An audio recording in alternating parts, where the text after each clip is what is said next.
Is it the end of the road for impeached Deputy President Rigathi Gachagua? Ladies and gentlemen, welcome back to the show. This is Jenga Njeru.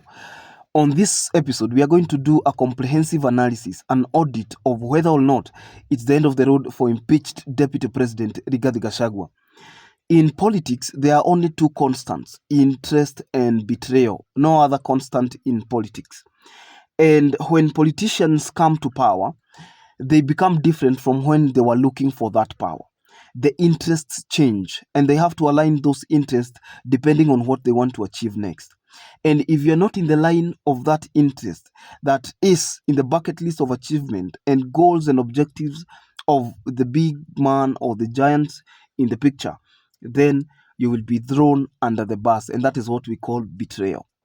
Now, is it the end of the road for impeached Deputy President Rigathi Gachagua? Today is the first day of November 2024, and as we are recording this video, the swearing-in ceremony of Professor Kithure Kindiki is happening at the KICC, and it is joy in the village of where, like Irinduni village, where Kithure comes from. But it is tears in Madeira, where impeached deputy president comes from. One party feels betrayed, the other one feels vindicated. However, on this show, I want you to tell me in the comment section whether you believe or not, that it is the end of the road for Rigathi Gachagua. You see, politics are at play. And in the 48 Laws of Power, Robert Greene tries to explain how power should be shared and how the corridors of power should be traversed. I mean, there is a certain way that people should handle power. Otherwise, that power backfires.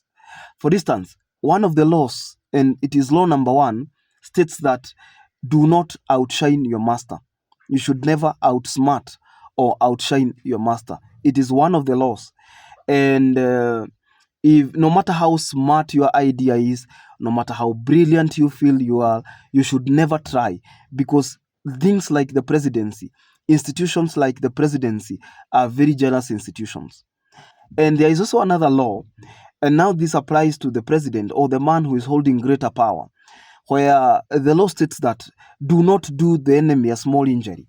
Like when you're doing an injury, because men take revenge for very slight mistakes if you wrong them. So if you're doing your enemy an injury, make it major, crush the enemy totally.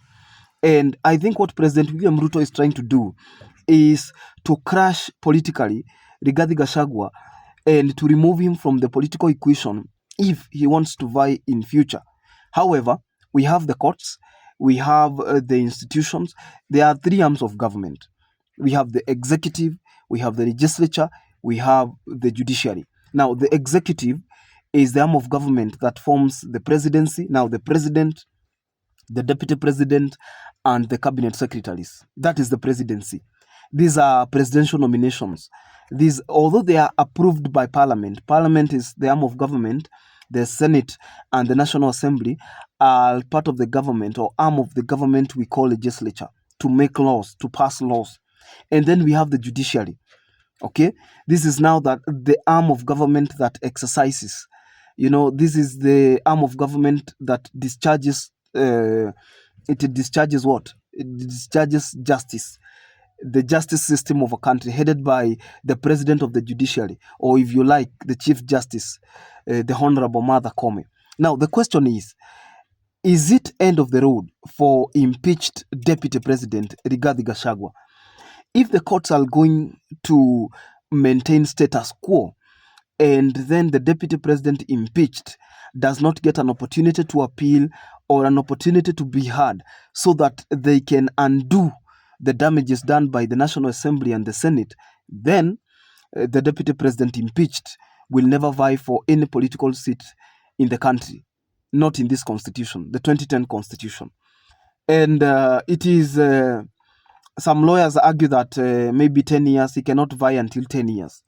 But remember, people like Waitito, people like former Nairobi Governor Mike Mbuvi Sonko have been removed from office in the past, and as status quo stand, they can never vie for political office. They are barred from vying. And you remember, to the run-up of the general elections in August 2022, there was a time the momentum of Mike Mbuvi Sonko was so much in the coast. He wanted to vie and be governor of Mombasa, but the courts barred him. Otherwise, probably, being the very famous and popular leader he is, or politician he is, he would have taken that seat. But for Rigathi Gachagua, now his road, he depends on very good lawyers. And number two, he depends on what we call a very, very, very sober judiciary. Because you see, when politics are at play, sometimes, and when you read the constitution, you realize that this constitution the constitution does not allow interference of arms of government. There is what we call the doctrine of separation of powers. One arm of government is not allowed to interfere with the other arm of government. For instance, the executive is a very political office. It is a very political arm of government. And in the presidency, if there is no coordination, you see, the coordination goes all the way from the president to the deputy president to the Ministry of Interior, going down, spiral downwards. So it has to be a very consistent, very serious, coordinated kind of cooperation from the president to the chief. You see, and these are the kind of things that even the judiciary will be looking at. And the judiciary will be asking, if this man is removed from office, and the man is removed from office because of, let's say, gross insubordination, with this man, if he is reinstated, if he is taken back to be deputy president, can that government run? There are so many things in play, so many politics to be played in such a decision. For that decision to be made, then it also depends on whether or not the judiciary has been captured. It also depends on whether the judiciary is independent. It all has everything to do with whether the president is calling the shots. Otherwise, the presidency is a very jealous institution. Now, what next for Rigathi Gachagua, the impeached deputy president? Now, today, if Deputy President Rigathi Gachagua is given the leeway to vie, if there are lawyers who can justify the fact that he was illegally removed from office, or there were no grounds to bar him from any other political election, then he can vie in 2027. I think there will be the Court of Appeal and there will be the Supreme Court to make that decision later. However, the conservatory orders were lifted yesterday on the 31st day of October, and that means now Kithure Kindiki, the nominated deputy president, will be inaugurated today. So after President Ruto has a coordination with now the deputy president of his choice, probably they will be able to run smoothly within the presidency. But now it begs the question of whether or not it will be beneficial for Kenyans. But again, for the purpose of this video, we are asking, is it the end of the road for impeached deputy President Rigathi Gachagua? Our prayers are with him and we hope he finds peace.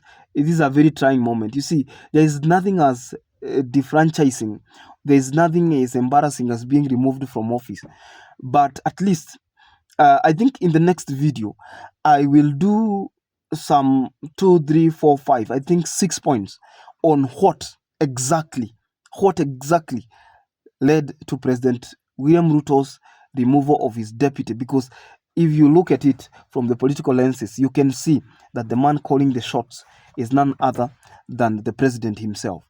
The president did not want his deputy to continue. So you can tell, anybody can tell, from the National Assembly to the Senate to the courts to now the assumption of office of Deputy President Committee to everything, you can tell that everything was planned from the beginning, holding the end.